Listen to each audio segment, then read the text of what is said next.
Bakit kasama ni Jesus ang mga taong gumagawa ng masasama? Tanong ng mga pinuno ng Hireyon. Kaya, nagkwento si Jesus tungkol sa pag-ibig ng Diyos. Ganito ang kwento. May isang ama na may dalawang anak na lalaki.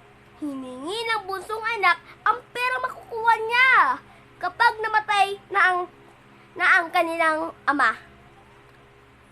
Malungkot man, ibinigay ng ama sa kanyang bunsong anak ang kalahati ng kanyang ari-arian. Ang anak ay umalis at nagpunta sa malayong bansa. Inubos niya ang lahat ng pera niya. Pagkatapos ay dumating ang tagutom at kinailangan niya magtrabaho bilang tagapagpakain ng mga baboy. Sa gutom ay gusto na niyang kainin ang pagkain ng mga baboy. Mas mabuti pa ang kalagayan ng mga tagapaglingkod ng aking ama. Naisip niya, uuwi ako at aaminin ang aking kasalanan sa kanya at sa Diyos. Marahil ay gagawin niya akong isa sa kanyang mga tagapaglingkod. Umuwi ang bunsong anak.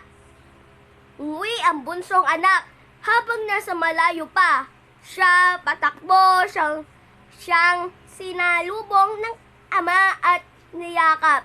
Hindi po ako nararapat na tawagin ninyong anak, sabi niya sa kanyang ama. Dalhan niyo ang anak ko ng pinaka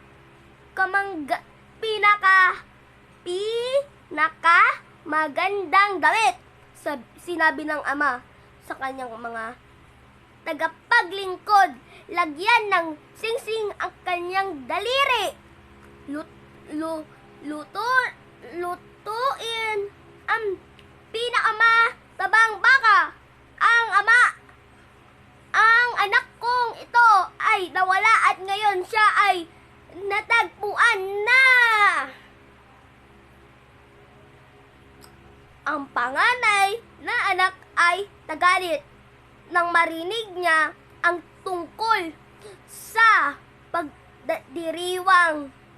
Hindi ito patas. Reklamo niya.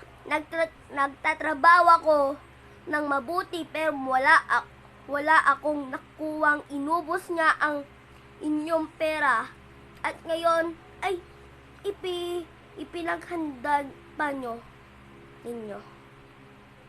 Ang lahat sa akin ay sa iyo, sagot ng ama. Ang iyong kapatid ay namatay, na ngayon siya ay buhay.